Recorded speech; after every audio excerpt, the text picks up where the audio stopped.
Welcome to my channel. Try to hear the latest story. I arrived at my sister Patricia's mansion for our mother's birthday dinner with my 7-year-old son, Ethan, holding my hand tight. The moment we stepped into the dining room, I felt the chill. Patricia slid a glass of water across the polished mahogany table to Ethan, while her 3 children sat before elaborate lobster platters, butter dripping down their chins. She looked at me with cold eyes and said, "We don't feed extras." Our mother, Linda, added with a dismissive glance, "You should know your place, Joshua."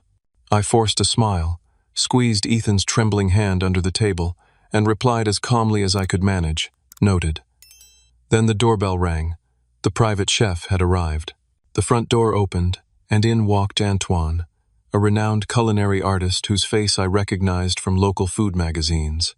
Patricia had hired him for $1,500 to impress her country club friends who filled the other seats around the table. I watched my son's eyes well up with tears as he took a sip of his water, trying not to look at the feast in front of his cousins. Madison, Patricia's oldest at 10, leaned over and whispered loud enough for everyone to hear, "Why doesn't your dad have money like our dad?" Her brother, Trevor, age 8, laughed and added, "Yeah, you guys are poor." The youngest, 5-year-old Chloe, just stared at Ethan with confusion, not quite understanding the cruelty yet, but sensing the tension. Patricia didn't correct them. Instead, she turned to her guests and announced in a voice dripping with false sympathy, "My brother Joshua never quite made anything of himself. He lives in a tiny apartment after his divorce, 2 bedrooms for him and Ethan. Can you imagine?" She shook her head as if discussing a tragic disease. Linda, our mother, nodded approvingly from the head of the table, her jewelry catching the light from the crystal chandelier above. I always knew Patricia would be the successful one. From the time she was young, she had ambition, drive. She married well. Her eyes flickered to me with something close to disappointment. Some children just have it, and others don't.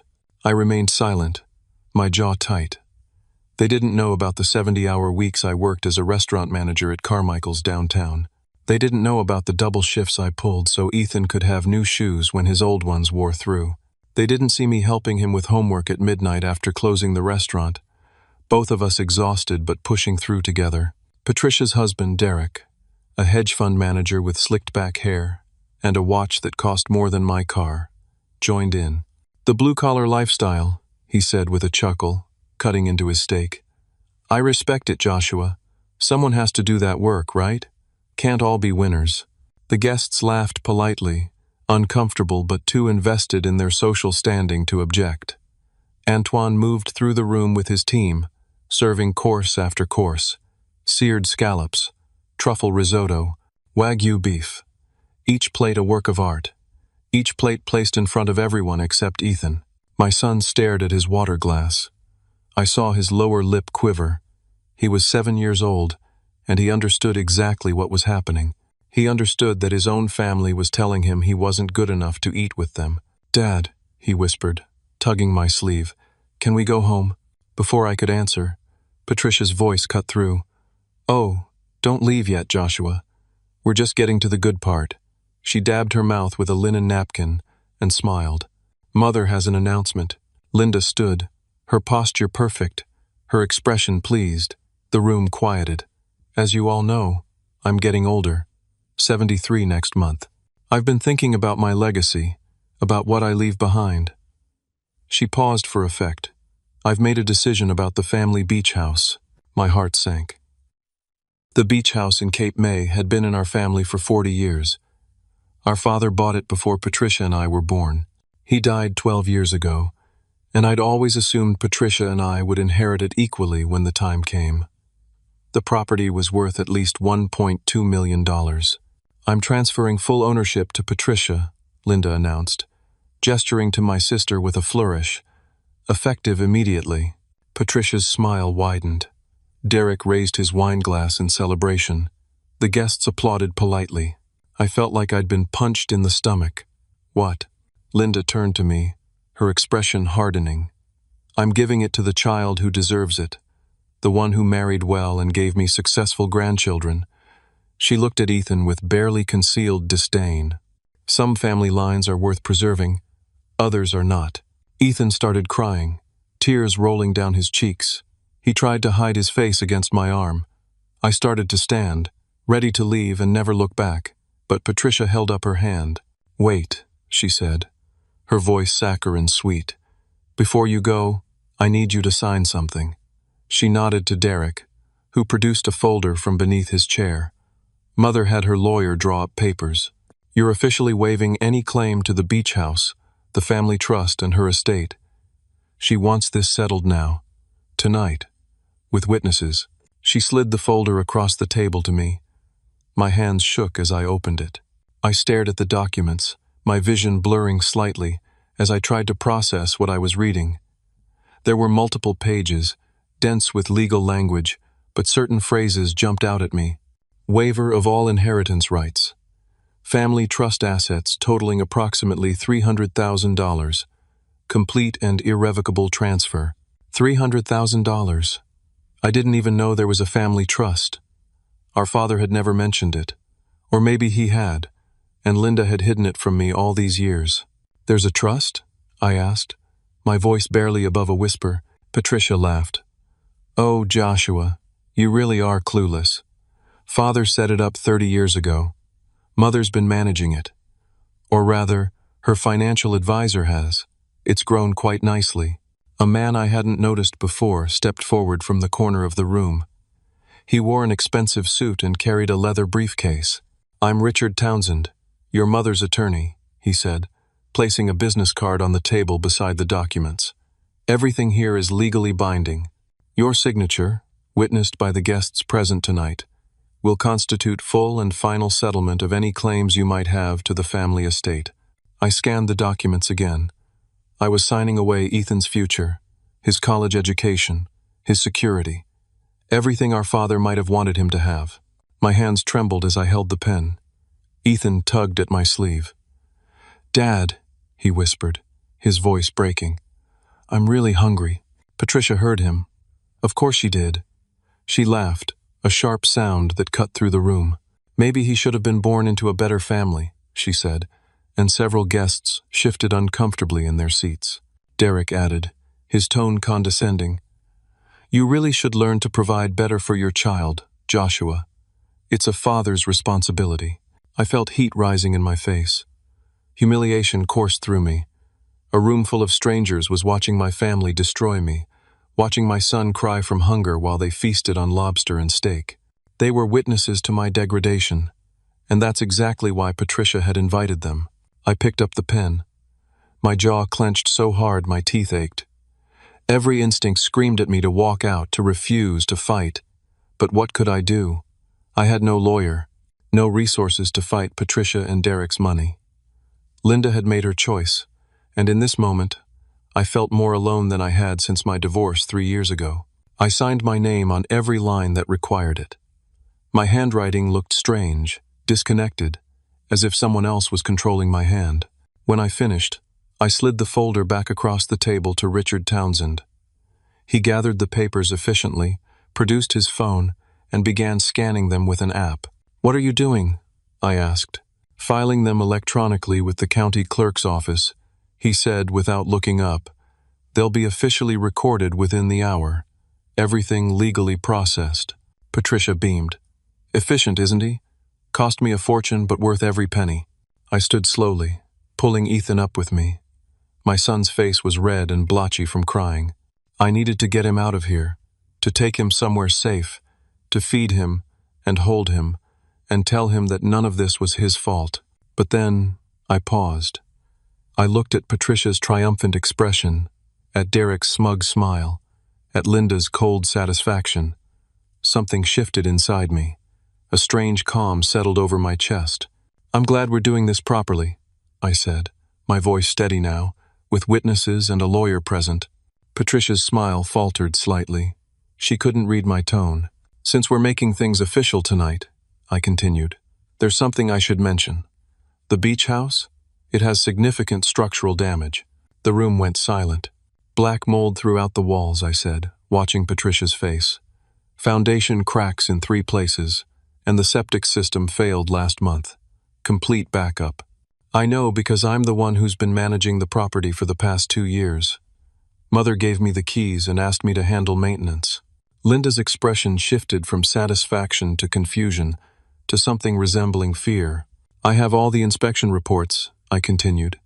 Contractor estimates, photos, detailed documentation.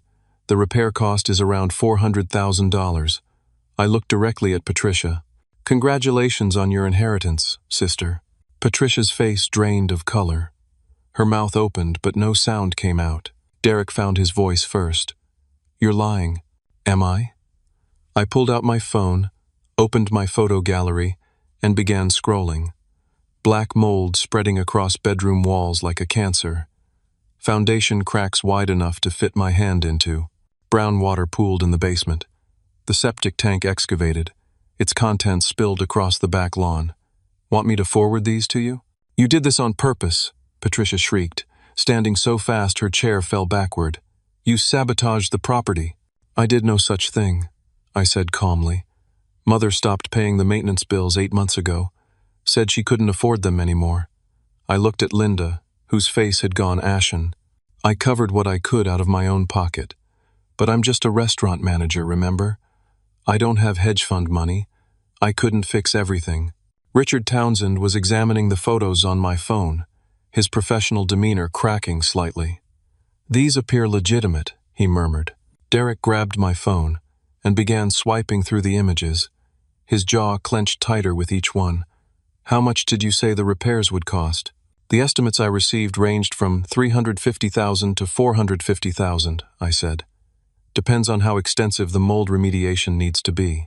The foundation work alone is about $120,000. Patricia looked like she might vomit. She turned on Linda. You said the house was in perfect condition.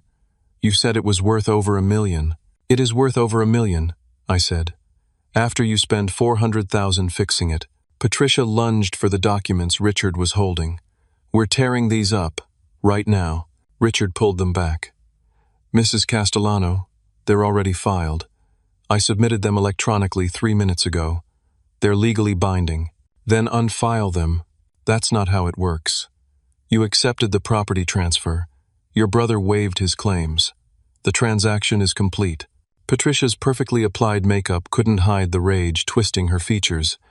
She spun on me. You planned this. You let the house fall apart so you could. So I could what? I interrupted. Give it to you? I didn't give you anything, Patricia. Mother did. I just signed papers waiving my claim to something you apparently wanted very badly. I tilted my head. Although now I'm wondering why you wanted it so much if you didn't know about the condition. Linda stood, her hands shaking. You sabotaged that property deliberately. I told you 8 months ago the septic system needed replacing, I said, my voice even. You said, and I quote, I can't throw money at every little problem. I told you about the foundation cracks 6 months ago. You said I was exaggerating. I told you about the mold 4 months ago. You hung up on me. That's a lie. I have the phone records, and the text messages, and the emails. I pocketed my phone. I documented everything, Mother, because I knew eventually you'd try to blame me. The room had gone completely silent, except for Ethan's quiet sniffling. The guests looked like they wanted to disappear into the expensive wallpaper. Patricia's voice came out as a hiss. You're going to pay for those repairs. I don't think so. Yes, you are. Because if you don't, I'm calling the police right now. I'm reporting you for embezzlement. You had access to the property accounts. You must have stolen money from the maintenance fund. My stomach dropped. She was going to frame me. Derek stepped closer, his expression dark. We'll sue you for fraud and mismanagement. You had a fiduciary duty to maintain that property properly. Linda's voice rose, shrill and desperate. I'll testify. I'll tell them Joshua had full control of the finances, that he refused to do the necessary work. The trap was closing. They were going to blame me for everything, paint me as a thief, maybe even get me arrested. I felt my chest tighten. If I had a criminal record, I could lose my job, lose custody of Ethan, lose everything. My phone buzzed in my pocket. I pulled it out with shaking hands. A text from Gary, my boss at the restaurant. Emergency. Need you to call immediately. My blood ran cold. I held up the phone to Patricia. Excuse me. I need to take this. We're not done here, she snapped. I'll just be a minute. I walked quickly into Patricia's marble foyer, Ethan following close behind me. My hands were shaking so badly, I almost dropped the phone twice before I managed to call Gary back. He answered on the first ring. Joshua, we have a situation. What kind of situation? My heart was pounding. Someone filed a formal complaint against you with corporate. Tonight. About an hour ago. The world tilted. What? A complaint about what? Gary's voice was uncomfortable, reluctant. Sexual harassment. A female employee named Stephanie claims you made inappropriate advances toward her during her training shift last week. That's insane. My voice came out too loud. Ethan looked up at me with wide, frightened eyes. I tried to lower my volume. Gary, you know me. Stephanie is the new server I trained on Thursday. We talked about table rotation and how to handle difficult customers. That's it. I was completely professional. I believe you, Joshua. I do. But corporate doesn't care what I believe. They have protocols. When a sexual harassment complaint comes in, they're required to suspend the accused employee immediately pending investigation. Suspend? The word felt like a punch. I'm sorry. Effective immediately. You're on unpaid leave until corporate completes their investigation. Could be 2 weeks. Could be 2 months. They have to interview witnesses, review security footage, go through the whole process. Unpaid leave. I did quick math in my head. Rent was due in 5 days. $1,200. I had maybe $400 in my checking account. Ethan needed new glasses. The prescription was $90 even with my insurance. Food, utilities, gas. Gary, I can't afford unpaid leave. I live paycheck to paycheck. I know. I'm going to fight this as hard as I can, but my hands are tied. Corporate makes these decisions, not me. My mind was racing. Who filed the complaint? You said it was anonymous? The initial tip came through an anonymous phone call to corporate headquarters. But Stephanie confirmed the allegations in writing. She submitted a formal statement an hour ago. An hour ago. Right around the time I'd been sitting at Patricia's table, signing away my inheritance. Gary, the timing here is really suspicious. I've been at my sister's house all evening. This happened right in the middle of a family conflict. I don't know what to tell you, man. All I know is corporate received a complaint and they're following procedure. What did Stephanie say I did, exactly? Gary sighed. She claims you cornered her in the walk-in cooler during her break, made comments about her appearance, touched her shoulder inappropriately, asked her to meet you after work. That's a complete fabrication. I was never alone with her in the cooler. We were on the floor the entire shift, and there were at least 6 other staff members present the whole time. Then the investigation will clear you. But until then, you're suspended. I'm really sorry, Joshua. If there's anything I can do, there isn't. My voice came out flat. Thanks for letting me know. I ended the call and stood in Patricia's foyer, trying to breathe. Ethan tugged on my shirt. Dad? What's wrong? Nothing, buddy. Just work stuff. I squeezed his shoulder, trying to smile, but it wasn't nothing. Someone had orchestrated this. The timing was too perfect. An anonymous call to corporate, and then Stephanie suddenly confirming allegations that were completely false. This didn't happen by coincidence. I walked back into the dining room. Patricia was still on her phone, but she hung up quickly when she saw me. Too quickly. Everything okay? She asked, and there was something in her tone. Something that sounded almost like satisfaction. Did you contact someone at my workplace? I asked directly. She laughed. A light, tinkling sound. Joshua, I have no idea what you're talking about. Why would I care about your little restaurant job? But Derek gave it away. He mentioned it too casually, with too much familiarity. That restaurant manager position must be stressful, he said, cutting into his dessert. Corporate protocols, employee complaints, so much liability these days. Corporate protocols. The exact phrase Gary had just used, and Derek shouldn't know anything about my job structure. I'd never discussed it with him. How do you know about corporate protocols at Carmichael's? I asked. Derek's expression didn't change, but I saw his jaw tighten. Just general knowledge. All chain restaurants have similar structures. Carmichael's isn't a chain. It's independently owned with one location. Silence. Patricia jumped in. Derek does consulting work with restaurants sometimes. He knows the industry. He does hedge fund management. He diversifies. I looked between them, seeing the coordination, the planning. They'd made calls, used Derek's business connections to reach someone at my workplace, maybe offered money, maybe just leveraged relationships. However they'd done it, they'd gotten Stephanie to file false allegations. And then Linda dropped the real bomb. She stood from her chair, her posture rigid. Joshua, I think we need to discuss a solution here. Her voice was calm, measured. You're clearly struggling. No stable income now. Living in inadequate housing. Unable to properly care for your son. She gestured to Ethan, who pressed closer to my leg. Maybe it's time to consider what's best for the child. My blood turned to ice. What are you saying? Patricia and Derek can give Ethan a proper life. Good schools, a stable home, everything he deserves. She clasped her hands together. If you agree to pay for the beach house repairs using your savings and whatever loans you can secure, and sign over your parental rights to Patricia, we can make these problems disappear. The room spun. They wanted to take my son.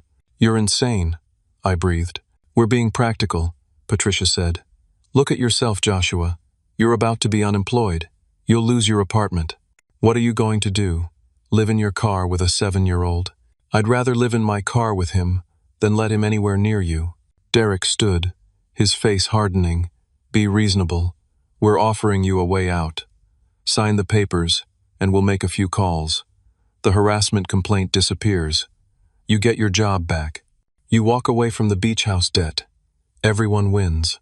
Everyone except Ethan, who loses his father. He gains a real family, Linda said coldly. Ethan was crying again, clinging to my leg with both arms. I could feel him shaking, my hands curled into fists at my sides. I'd never wanted to hit someone as badly as I wanted to hit Derek in that moment. My phone buzzed. A text from Marcus Chen, a friend from college who'd become a lawyer. We'd stayed in touch over the years, meeting for beers every few months. I'd texted him earlier when things started going south, just a quick need advice about family legal issue. His message read, "Just saw your text. Don't sign anything else. Coming to you now. What's the address?" I texted back Patricia's address. "Who are you texting?" Patricia demanded. "A friend." "What kind of friend?" "The kind who's a lawyer." Her expression shifted. "You can't afford a lawyer. Marcus is a friend. He'll help me." I looked at Linda, at Patricia, at Derek. I'm not signing anything. I'm not giving up my son. And I'm not paying for a house that mother let fall apart through her own negligence. "Then you'll be arrested," Patricia said flatly. "For embezzlement, for harassment, for child neglect when you can't provide for Ethan anymore. We'll see about that." I turned to leave, Ethan's hand tight in mine. But before I reached the door, Patricia's voice stopped me. "I already called them." I turned back slowly. "Called who?" "Child Protective Services. While you were on the phone, I explained the situation. A social worker is on her way here right now." My heart stopped. "You what?" I told them everything. That you're unstable. That you've been suspended from work for sexual harassment. That you're living in poverty with a child and can't provide adequate care. That I'm concerned for my nephew's welfare." Linda added, tears forming in her eyes. Fake tears that made me sick. I'm his grandmother.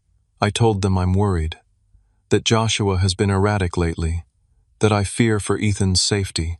I felt like the floor had dropped out from under me. CPS. They could take Ethan tonight. Put him in emergency foster care while they investigated. I'd heard stories. Kids torn from parents over false allegations. Investigations that dragged on for months. "You can't do this," I said. But my voice sounded weak even to my own ears. "I just did," Patricia replied. 20 minutes later, there was a knock at the door. Patricia answered it with a concerned expression perfectly arranged on her face. A woman in her 40s entered, wearing a rumpled suit and carrying a worn briefcase. She looked exhausted, like she'd already dealt with 5 crises today, and this was number 6. "I'm Carol Henderson, Child Protective Services," she said, showing her identification. "I received a call about a child welfare concern." Patricia launched into her rehearsed speech. Joshua's instability, his suspension from work for sexual harassment, his inability to provide, his inadequate housing.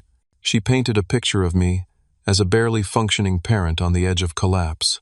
Linda joined in, crying softly, describing how worried she was, how she'd tried to help but I refused, how Ethan had lost weight, how the child seemed anxious all the time. None of it was true. Ethan was healthy, happy, doing well in school, but Carol Henderson didn't know that.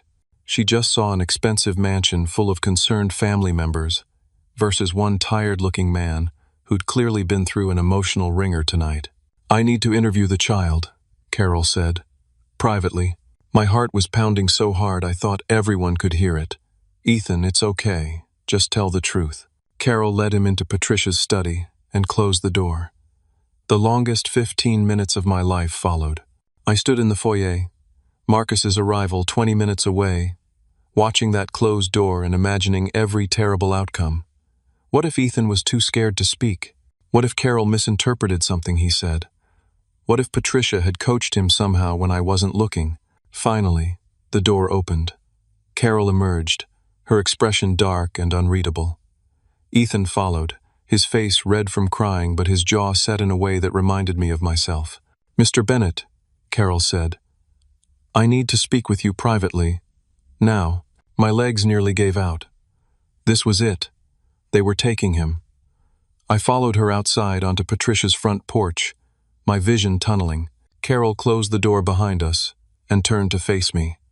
"Your son told me something very concerning." I couldn't breathe. "He says his aunt offered him $50 earlier today to lie and say you hit him. Is this true?" The world stopped spinning. "What?" Carol's expression was granite hard. "Ethan said that this afternoon, before you came to dinner, your sister sent him a text message. He showed it to me. It says, quote, 'Tell them your dad hurts you, and I'll give you $50 and you can live with your cousins.' End quote." My mind struggled to process what she was saying. "Ethan showed you a text?" "From a phone number he identified as belonging to Patricia Castellano. I photographed it." Carol pulled out her own phone and showed me the image. There it was, Patricia's number at the top. The message exactly as Carol had described. Timestamp, 3:47 this afternoon. "I don't understand," I said. "Ethan doesn't have a phone." "He does. He showed me. An older model smartphone. He said you gave it to him for emergencies. I had given him an old phone 6 months ago after his school had a lockdown scare. Just a cheap device with basic service so he could call me if he needed to. He barely used it. I'd forgotten he still carried it in his backpack." She texted my son. I said slowly, the horror of it sinking in. "She tried to get him to make false abuse allegations against me." "That's witness tampering," Carol said. "And child endangerment. I'm calling my supervisor and the police.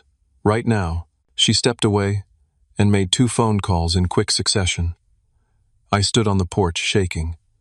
Patricia had tried to use my son, had offered him money to destroy me, had been willing to traumatize a 7-year-old child to get what she wanted. I walked back inside. The dining room had gone quiet. Patricia, Derek, and Linda stood in a cluster, talking in low, urgent voices.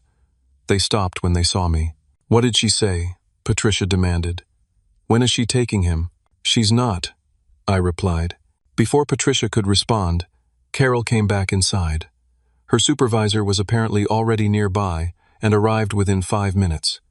2 police officers followed shortly after. The dining room, which had been the site of my humiliation an hour earlier, became something else entirely. Carol showed the officers the text message on Ethan's phone. Patricia immediately went on the defensive. "That's fake. The kid must have made it up. He's a troubled child. He has problems with lying." But the officers weren't listening to her excuses. They were looking at the phone records, at the number, at the timestamp. Marcus arrived in the middle of the chaos. He took one look at the scene, pulled me aside, and I explained everything in a rapid whisper. His expression grew darker with each sentence.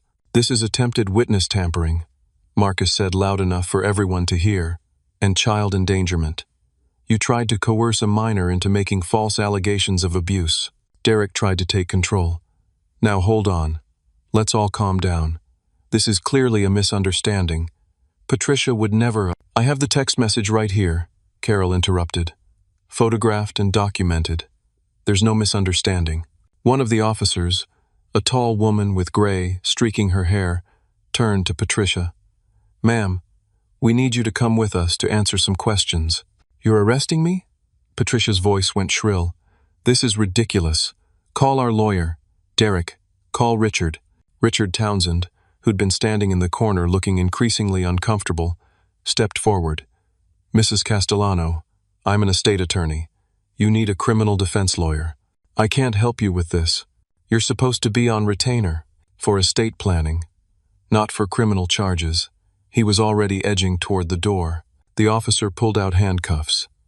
"Mrs. Castellano, you have the right to remain silent." Patricia's face went red. "This is your fault," she screamed at me. "You set this up. You made Ethan lie." The officer continued reading Miranda rights, while her partner cuffed Patricia's wrists behind her back. Derek was shouting about police overreach and threatening lawsuits. Linda was crying, real tears this time, as she watched her favorite child being arrested in front of her country club friends. The guests had long since made excuses and fled. Only the catering staff remained, watching the drama unfold with wide eyes. As the officers led Patricia toward the door, she turned back to me one last time. "You think you've won?" she spat. "You have nothing. No job, no money, no house. Even if I go down, you're still destroyed." The officers took her outside. Through the window, I watched them put her in the back of a police car. Derek was on his phone, probably calling every lawyer he knew. Marcus touched my arm. "We need to talk. Outside."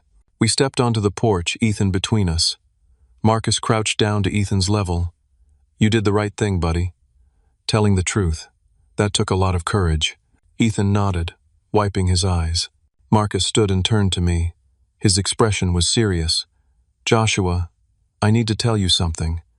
After you texted me, I had a bad feeling about this situation.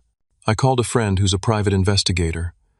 Asked him to do a quick background check on a few things." "Okay?" He looked into Stephanie, the woman who accused you of harassment. My stomach clenched. "And?" "She received a wire transfer this morning, $15,000, from an account belonging to Derek's investment firm." The world tilted again. "He paid her to lie about me. That's what it looks like. It's fraud, witness tampering, and conspiracy. We have them." Marcus pulled out his phone and showed me a screenshot of bank records his investigator had obtained.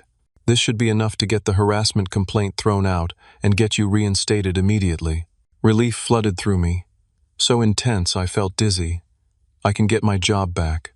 "You'll get your job back, and Derek is going to face serious criminal charges. This isn't some minor offense. This is coordinated harassment and fraud." I wanted to feel victorious, but Patricia's words echoed in my mind. Even with her facing charges, I'd still lost my inheritance. Still signed away rights to the beach house and the family trust. Still, Marcus was smiling slightly. "There's more." "More? Remember the beach house? The one I just signed away rights to forever?" "Yeah, about that." Marcus pulled up something on his phone. I pulled the property records while I was driving over. "Joshua, your mother never actually owned that house outright." I stared at him. "What do you know about that?" "Your father bought it before he died, right? 12 years ago he passed away?" "Yes. The property never went through proper probate. Your mother only had what's called a life estate. She could live there, use it, maintain it, but she couldn't transfer full ownership to anyone. She didn't have the legal authority." My head was spinning. "So the papers I signed tonight are worthless. Linda never had the right to execute those documents. The house is still technically part of your father's estate, which by law should have been divided between his 2 children equally, you and Patricia. So I still own half of it? Not just half. Patricia's about to face serious criminal charges. If she's convicted, There are provisions in estate law that can disqualify someone from inheriting property obtained through fraud or coercion. You might end up owning the whole thing. I couldn't speak, couldn't process it all. Marcus continued. And that family trust? The 300,000 Linda mentioned? Your father established that trust specifically for both children equally. I found the original trust documents. Linda violated her fiduciary duty as trustee by trying to give it all to Patricia. That's illegal. You're entitled to half, maybe more, depending on how the court views her breach of duty. How do you know all this? I called in some favors, made some calls while I was driving, had people pulling records. He put his hand on my shoulder. I've already filed emergency motions to freeze all the assets and contest those fraudulent documents you signed. First thing tomorrow morning, we're going to court. The door opened behind us. Carol Henderson stepped out. Mr. Bennett, I've completed my initial assessment.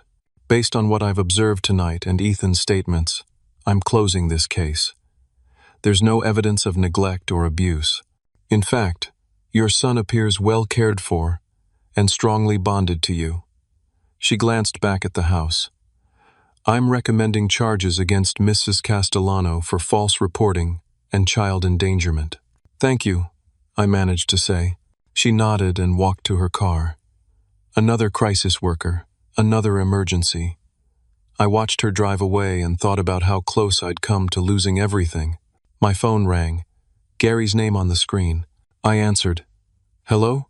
Joshua. I just got a very interesting call from corporate. They reviewed the complaint against you and found some irregularities. Specifically, a wire transfer from a Derek Castellano to Stephanie Morrison the same day she filed her allegations. I know. My lawyer found it. Stephanie just confessed. Said Derek approached her a week ago, offered her money to file a false complaint.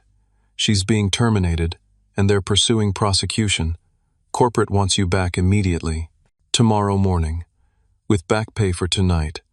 And they want me to tell you they're sorry, and they're conducting a full investigation into how this happened.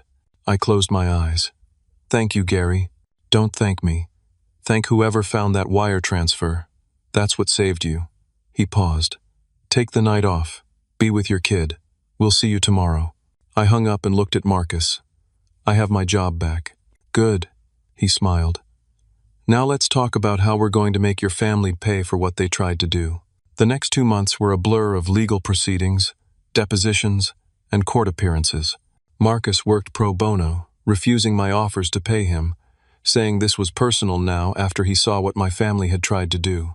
Patricia was charged with 3 counts of witness tampering, 2 counts of child endangerment, and 1 count of conspiracy to commit fraud.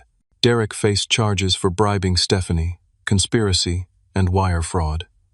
The hedge fund he worked for launched an internal investigation and suspended him without pay. His reputation in the financial community crumbled overnight. Word spread fast in those circles.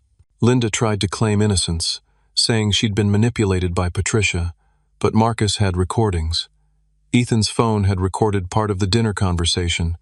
Not everything, but enough. Linda's voice clearly stating she wanted me to sign over parental rights.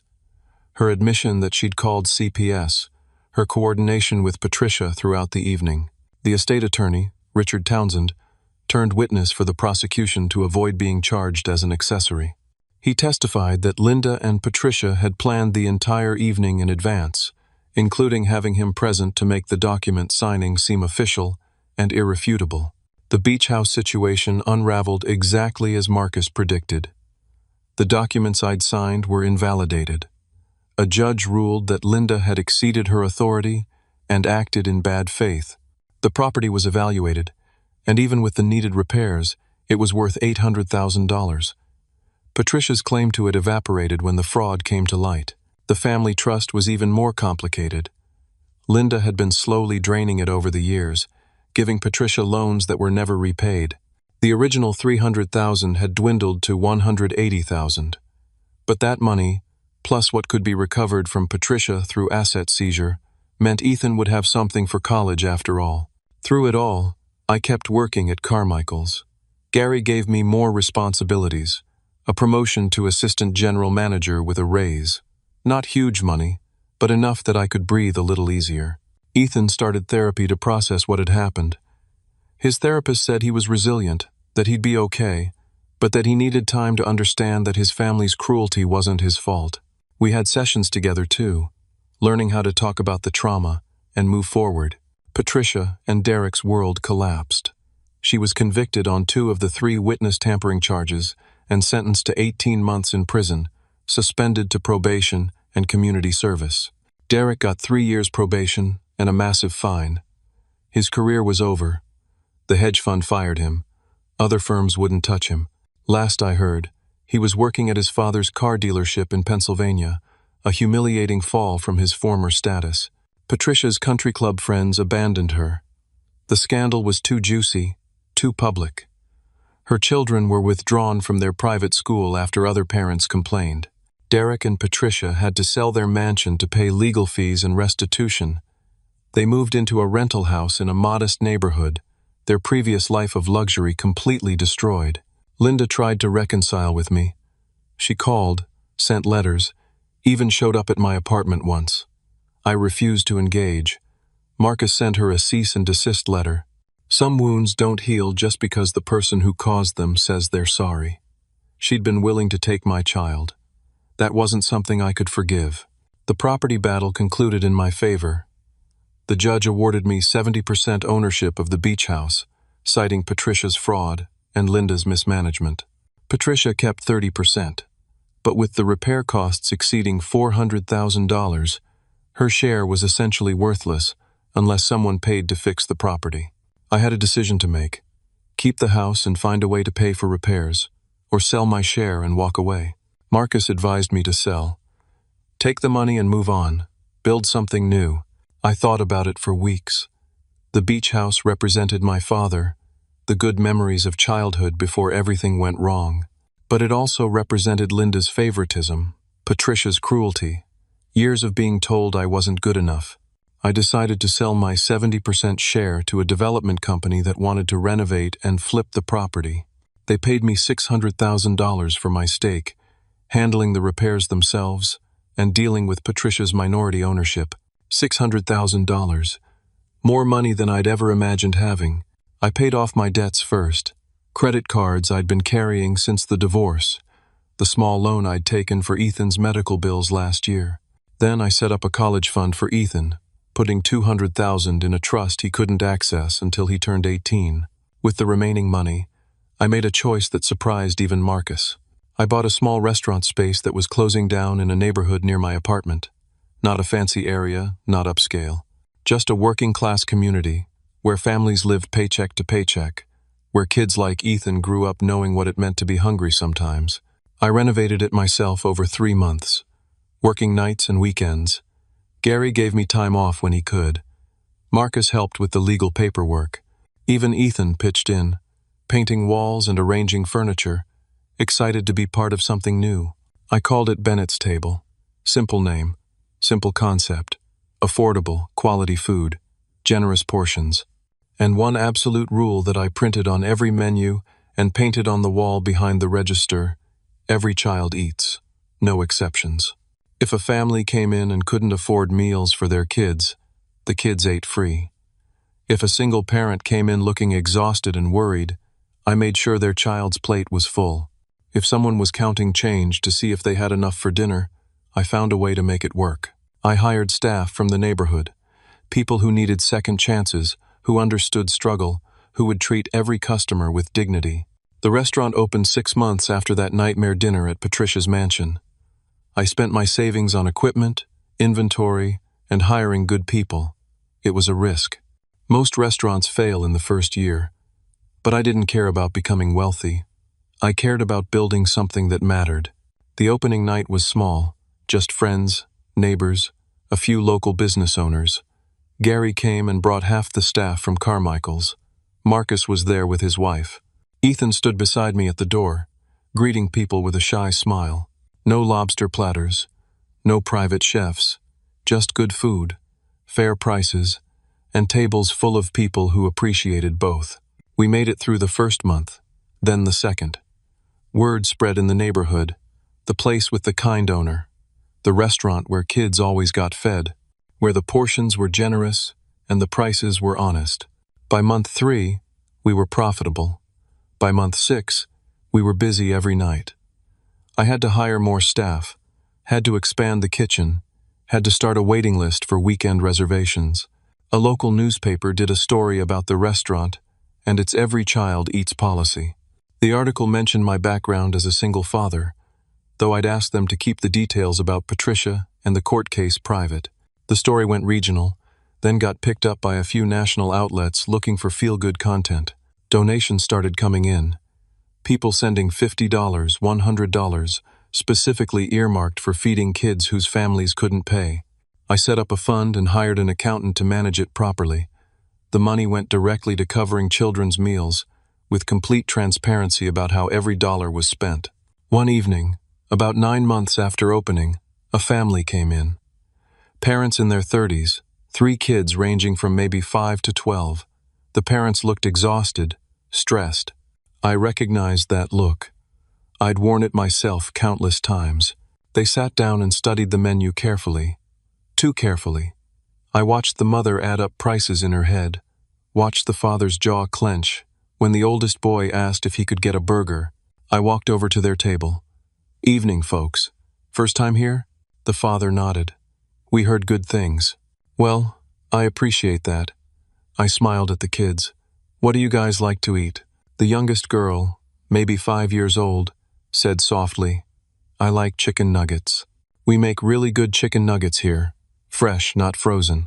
I pulled out my order pad. "Tell you what, tonight's a special night. We're trying out some new menu items, and we need opinions from expert tasters. Think you 3 could help us out? The meals would be on the house, of course. We just need you to tell us what you think." The parents started to protest, but I held up my hand gently. "It's purely for market research.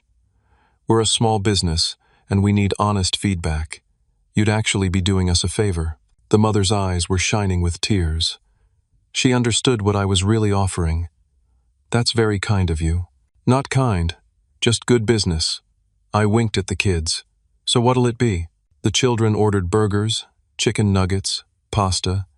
The parents ordered more modestly, but I made sure the kitchen sent out generous portions for everyone. When the food came, I watched those kids' faces light up, watched them eat without anxiety, without worry, without the weight of knowing their family was struggling. The father tried to leave a large tip, probably more than he could afford. I refused it. "Just come back sometime," I said. "That's all I ask." They did come back, and they brought friends, and those friends brought others. The restaurant became known as a place where families mattered more than profit, where children weren't afterthoughts, where dignity was served alongside every meal. I thought about Patricia sometimes, about her mansion and her lobster platters, and her contempt for anyone she considered beneath her, about how she'd measured worth in dollars and status symbols. She tried to destroy me by taking everything away. But in taking everything away, she'd accidentally set me free, free from chasing her approval, free from trying to measure up to Mother's impossible standards, free from believing that my worth was tied to wealth or status. I built something better than what they had. Not bigger, not fancier, but better. Built on kindness instead of cruelty, on inclusion instead of exclusion, on the simple belief that everyone deserves a seat at the table. 1 year after opening Bennett's Table, I was in the kitchen during the dinner rush when Marcus called. I almost didn't answer, we were slammed. 3 servers out sick, and I was covering expediting while trying to help prep. "Kind of a bad time," I said, phone wedged between my shoulder and ear while I plated a burger. "This can't wait. Are you sitting down?" "I'm expediting." So new. "Patricia's in the hospital." My hand stilled on the plate. "What happened?" "Overdose. Prescription pills. Her neighbor found her this morning." Marcus paused. "She left a note. She's going to be okay physically, but Joshua, she's not doing well. Derek left her. Took the kids and filed for full custody. She's broke, facing foreclosure on the rental house, and completely isolated." I felt a complicated surge of emotions. Anger, pity, vindication, guilt for feeling vindicated. "Why are you telling me this?" "Because Linda called me." begging me to get you to help Patricia. She says you're the only one who can. I laughed, a bitter sound. The woman who tried to take my son? Who offered him money to lie about me? I should help her? I'm just the messenger. But there's something else. Marcus's voice changed. Linda wants to meet with you. Says she has information you need to hear. About your father. That stopped me. What kind of information? She wouldn't tell me. Just said it's important. That you deserve to know the truth. I thought about hanging up. About refusing. About letting Patricia face the consequences of her actions alone.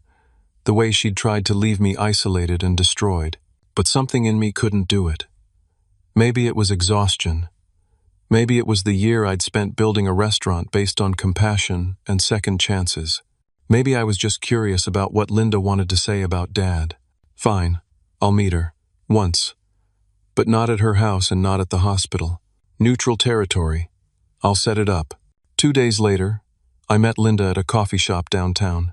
She looked older than I remembered. Smaller somehow. Her expensive clothes were gone, replaced with department store casual wear. Her jewelry was minimal. She looked like what she was, a woman who'd lost everything. I sat down across from her without ordering anything. I didn't plan to stay long. Thank you for coming, she said. Her voice was hoarse. I said nothing. Patricia tried to kill herself. Did Marcus tell you? He did. She's in psychiatric care now. 72-hour hold. Derek's lawyer is using it to build a case for sole custody. He's going to win. Patricia will lose her children. She tried to take mine, I said flatly. Linda flinched. I know. I know what we did was unforgivable. I'm not here to ask for forgiveness. Then why are you here? She pulled an envelope from her purse. Old, yellowed with age, my father's handwriting on the front. To be opened in the event of Linda's death or misconduct. Your father left this with his lawyer 30 years ago. Instructions that if anything happened to him, and if I ever violated the terms of his will or trust, this letter should be given to you and Patricia. She slid it across the table. Richard Townsend found it in the old files after the court case. He gave it to me 6 months ago. I should have given it to you then, but I was too ashamed. I stared at the envelope. What's in it? Read it, please. I opened it carefully. The paper inside was brittle, the ink faded but readable. My father's handwriting. Seeing it again after 12 years made my throat tight. My dear sons and daughters, it began. I noticed he used plural, sons. If you are reading this, then something has gone wrong with the plans Linda and I made. Let me explain something that I kept secret to protect you both. Joshua is not Linda's biological son. He is the child of my first marriage to Catherine, who died when Joshua was 2 years old. Linda adopted him when we married, and we agreed to raise him as our own, never telling him the truth unless circumstances required it. I established the trust and property rights equally because both of you are my children, and I love you equally. But I fear Linda's family may pressure her to favor Patricia, her biological child. I have seen signs of this. If that happens, if she violates the trust I placed in her to treat you both fairly, then you must know the truth. Joshua, you are not obligated to accept unfair treatment. You have every right to your inheritance, and the law supports you. Patricia, if you are reading this, then your mother has made terrible choices. Do not follow her path. Money and status are empty without character and compassion. I love you both. I wish I could have lived to guide you through life. Be kind to each other. Take care of each other. That is my final request. Your father, David Bennett.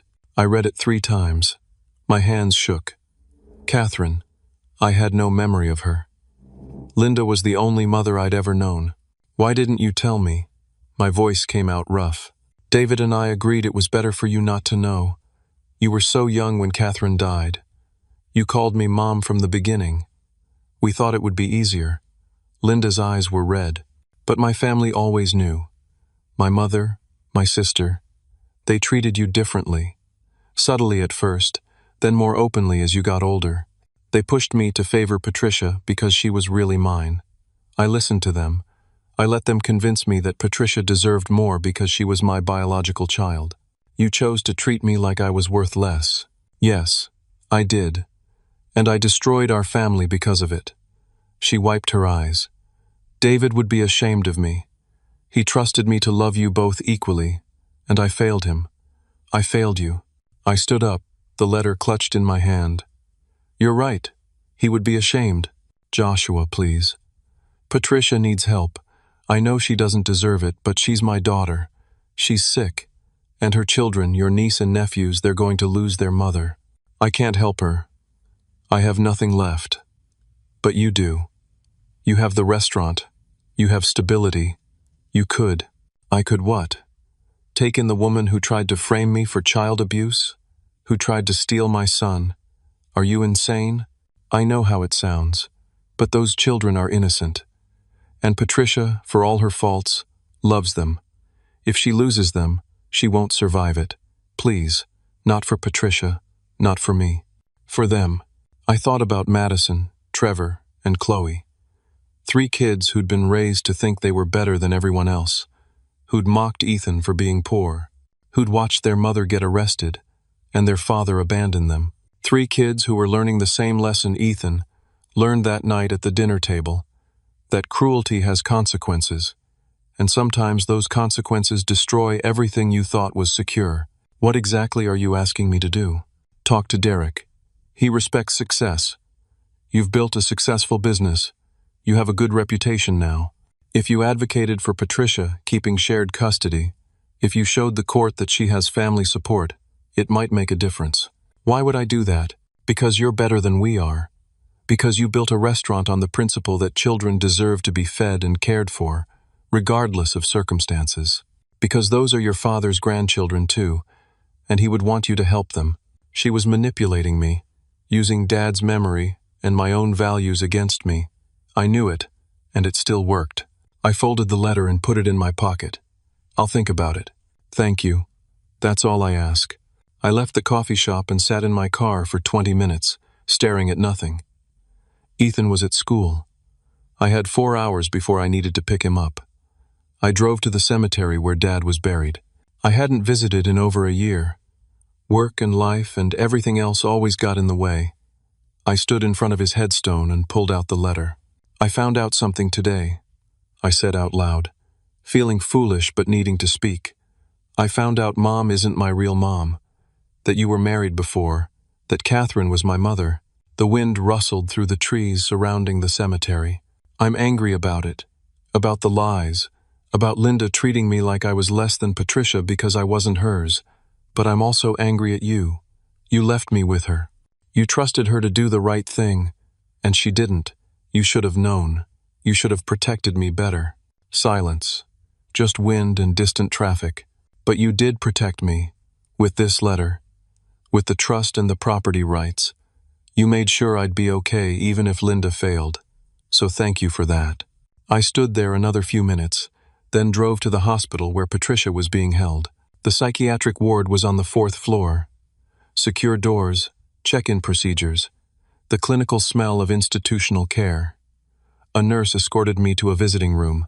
Patricia sat at a table, wearing hospital scrubs, her hair unwashed and flat. She looked up when I entered, and her expression cycled through surprise, shame, and something like relief. Joshua. You came. I sat down across from her. Linda told me what happened. I'm sure she painted a very sympathetic picture. Actually, she mostly talked about how she failed Dad. And me. Patricia's jaw clenched. She told you about Catherine. She did. I've known since I was 12. Overheard Mom talking to Aunt Helen about it. They talked about you like you were some obligation Mom was stuck with. Like you weren't really part of our family. She looked down at her hands. I'm sorry. For all of it. For treating you the way I did. For trying to take Ethan. For everything. Why did you do it? We were never close, but we weren't enemies.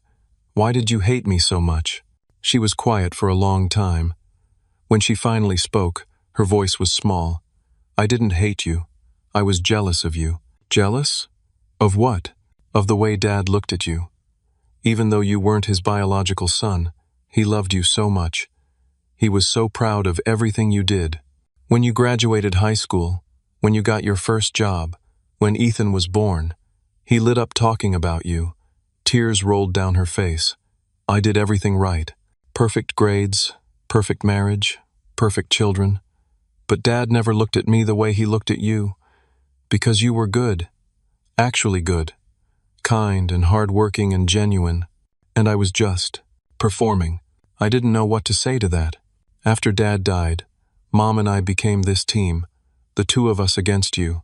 It felt like we finally had something that was just ours, but it was toxic. It turned us into monsters. She wiped her face. I destroyed my life trying to destroy yours, and now Derek's taking my kids. And I deserve it. I deserve all of it. Maybe you do, I said. But your kids don't deserve to lose their mother. She looked up, hope flickering in her eyes. Are you going to help me? I thought about everything. The pain, the betrayal, the year of rebuilding. I thought about Ethan and how he'd feel if I let my niece and nephews suffer because I couldn't forgive their mother. I thought about Dad's letter and his final request. Take care of each other. I'll talk to Derek, I said. I'll advocate for shared custody. But I have conditions. Anything. You get serious help. Real therapy. Not just the minimum required by the court. You work on yourself. You acknowledge what you did to me and Ethan, not just in private but publicly if needed. And you never, ever come near my son unsupervised until he's old enough to decide for himself if he wants a relationship with you. I agree. All of it. And one more thing.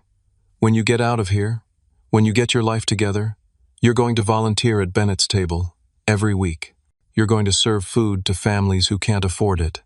You're going to look into the faces of kids whose parents are struggling, and you're going to remember what you did to Ethan. Her voice cracked. Okay. I stood to leave. Joshua, she called. Thank you. You're a better person than I ever was. That's a low bar, Patricia. I left the hospital and called Derek. The conversation was tense, hostile at first. He didn't want to hear anything I had to say, but I was persistent. I pointed out that Madison, Trevor, and Chloe needed their mother. That Patricia was getting help. That completely cutting her out would damage the kids more than supervised visitation would.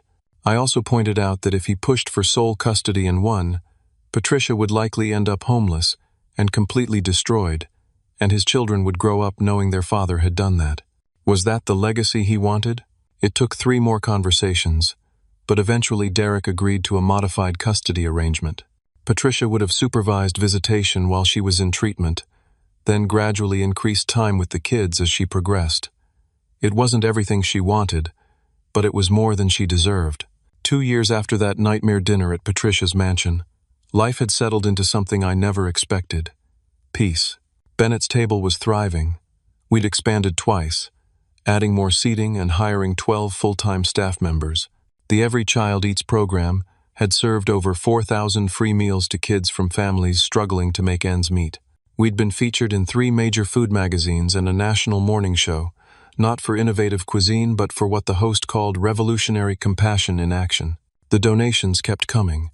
We'd set up a proper nonprofit arm of the restaurant, with a board of directors and transparent financial reporting. Every dollar donated went directly to feeding children, and we published monthly reports showing exactly how the money was spent.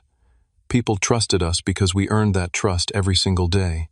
Ethan was 9 now, thriving in school, playing Little League baseball, and showing signs of inheriting his grandfather's kindness. He still carried that old phone, though he barely used it. He said he kept it as a reminder of the night everything changed. His therapist said that was healthy, that he was processing the trauma by acknowledging it rather than suppressing it. Patricia kept her word. After 3 months in intensive treatment, she started volunteering at the restaurant every Saturday. She arrived at 8 in the morning and worked until we closed at 9. She served food, cleared tables, washed dishes, and talked to customers with genuine humility I'd never seen in her before. The first time Madison, Trevor, and Chloe came to visit her during her shift, they seemed shocked to see their mother in an apron, serving food to people who couldn't pay. But over time, something shifted in them too. They started asking questions, started understanding that their previous life had been built on cruelty and exclusion. Madison, now 12, asked me one day if she could volunteer too. I said yes. Now she came every other Saturday with her mother, learning what it meant to serve rather than be served. Derek never apologized, but he did write a substantial check to the restaurant's non-profit fund. I think it was his way of trying to pay for his conscience. I accepted it because the money fed kids, and that mattered more than my pride. Linda tried several times to rebuild a relationship with me. I remained cordial but distant. Some bridges, once burned, can't be rebuilt. She sent birthday cards to Ethan with money inside. I let him decide whether to accept them. Usually, he donated the money to the restaurant's fund for feeding kids. He said, "Other people need it more than me, Dad." That was all David Bennett, my real father, coming through in his grandson. I'd framed Dad's letter and hung it in my apartment where I could see it every day. The truth about Catherine, my biological mother, had been jarring at first. But in time, I realized it didn't change anything that mattered. Dad had chosen to be my father. He'd loved me, protected me, and made sure I'd be taken care of even after he was gone. That was what counted. I visited his grave every month now, usually taking Ethan with me. We'd talk about Dad, about the restaurant, about life. I told Ethan stories about his grandfather that I'd forgotten over the years. How Dad used to take me fishing even though neither of us ever caught anything. How he'd taught me to change a tire in the driveway on a Saturday afternoon. How he'd told me that a man's worth wasn't measured in dollars but in the lives he touched. I finally understood what Dad had been trying to teach me all along. Success wasn't about mansions and lobster dinners and impressing people who didn't matter. Success was building something meaningful, creating a space where people felt valued, showing up for your kid, treating others with dignity, even when they didn't treat you the same way. The restaurant became more than a business. It became a community center. We started hosting birthday parties for families who couldn't afford them. Free, with cake and decorations and a meal. We partnered with local schools to provide dinner for kids in after-school programs whose parents worked late shifts. We hired people coming out of difficult circumstances, formerly incarcerated individuals, people in recovery, single parents struggling to find employers who'd work with their schedules. Marcus became my business partner, handling all the legal aspects and helping me navigate the non-profit regulations. He refused to take a salary, saying that seeing the restaurant succeed was payment enough. His wife, Angela, designed our website and managed our social media presence. They became family, the kind you choose rather than the kind you're born into. One evening, about 2.5 years after opening, a couple came into the restaurant with their 3 children. I recognized them immediately, the family from that first night, the ones I'd told we needed expert tasters for new menu items. The father approached me with his hand extended. "Mr. Bennett? I don't know if you remember us." "I do. How are you folks doing?" "Better, much better. I got a promotion at work 6 months ago. We're in a better place financially." He pulled out his wallet. "I wanted to pay you back for that meal. And all the other times we came in, and you found reasons to comp our kids' food. I know what you were doing. I want to pay it forward." He handed me $500 in cash. I tried to refuse it. "That's not necessary. Please, let me do this. You helped us when we needed it. Now I want to help other families the way you helped mine." I accepted the money and put it directly into the nonprofit fund. "This will feed a lot of kids. Thank you." His wife had tears in her eyes. "You don't know what you did for us. Those were dark times. We were barely making rent. And you made us feel like we mattered, like our kids mattered. That gave us hope to keep fighting." After they left, I stood in the restaurant looking around at the full tables, at the families eating and laughing, at Ethan doing homework in the corner booth while occasionally looking up to wave at me.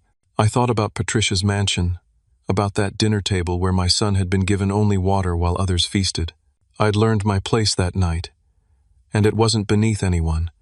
It wasn't in some hierarchy determined by wealth or status, or who your biological parents were. My place was here, creating something that actually mattered, building a legacy that Dad would be proud of.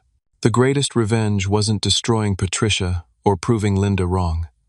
The greatest revenge was becoming so secure in my own worth, so grounded in my values, that their opinions became completely irrelevant. They'd tried to diminish me, to make me feel small and worthless. Instead, they'd inadvertently shown me what I didn't want to be, and in rejecting their cruelty, I'd found my purpose. I thought about that moment when Patricia slid the water glass to Ethan and said, "We don't feed extras." How Linda had added, "You should know your place." How I'd smiled and said, "Noted." I'd noted it all right. I'd noted that their version of family was transactional, their version of love was conditional, their version of success was hollow, and I'd built something different, something better, something real. The restaurant represented more than business success or financial stability. It represented the choice to respond to cruelty with compassion, to answer exclusion with inclusion, to transform pain into purpose. Every child who ate at Bennett's table, every family who felt welcomed and valued, every person who walked through the doors and was treated with dignity, they were all part of the answer to Patricia's cruelty. They were all proof that there's a better way to live, a better way to treat people, a better way to define worth. I learned that family isn't about blood or biology.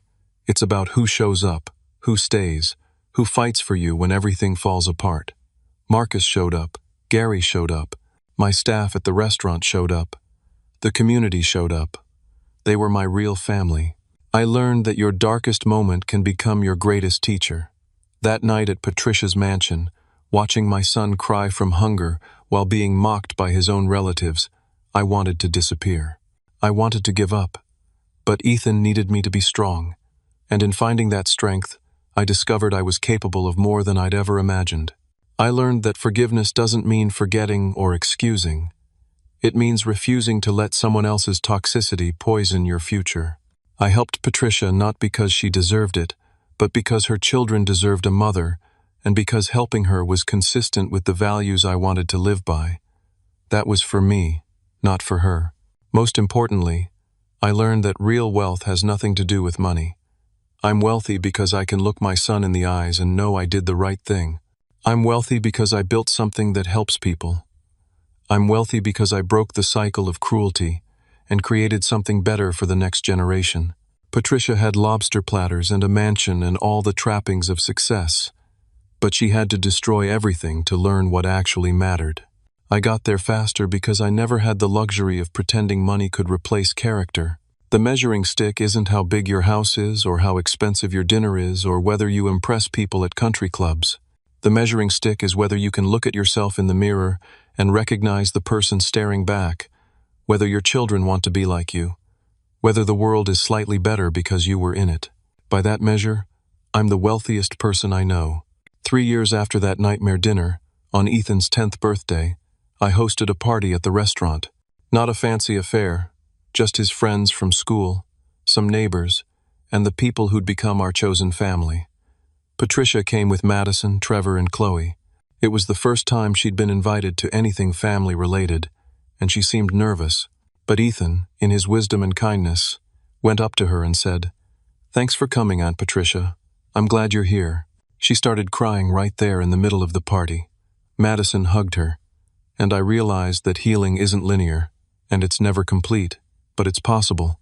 Even after terrible betrayal, even after unforgivable cruelty, small moments of grace can start to repair what was broken.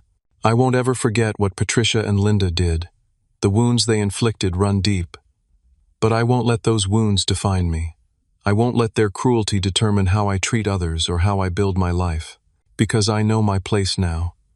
Not the place Linda tried to assign me. Not the place Patricia tried to force me into. But the place I chose for myself. My place is standing tall, with integrity, with compassion, with my son beside me, building a life based on values that actually matter. My place is at a table where everyone is welcome, where children are fed, where dignity is never negotiable. My place is here, and I'm exactly where I belong. So when life tries to tell you that you're not enough, that you don't deserve a seat at the table, that you should know your place, remember this. You get to define your place. You get to decide what success means. You get to choose whether cruelty makes you cruel or whether it makes you kind. Choose kindness. Choose compassion. Choose to build something that matters. That's the real triumph. That's the real victory. That's the life worth living. And that's the lesson my father tried to teach me, the lesson I'm teaching Ethan, and the lesson I hope everyone who walks through the doors of Bennett's table takes with them into the world. We don't feed extras here, because there are no extras. Every person matters. Every child deserves dignity. Every family deserves a chance. That's the place I know, and it's where I'll stay. Now I want to hear from you. Have you ever been in a situation where family members treated you unfairly or tried to make you feel less than? How did you handle it? What helped you move forward? Share your story in the comments below. Your experience might help someone else who's going through something similar. If this story touched you or made you think differently about success, family, and what really matters in life, please hit that like button and subscribe to the channel. Share this with someone who needs to hear that their worth isn't determined by other people's opinions. Thank you for listening to my story. I hope it reminded you that even in your darkest moments, you have the power to choose who you become. Choose compassion over cruelty. Choose building over destroying. Choose love over bitterness. Take care of yourselves and each other. Until next time.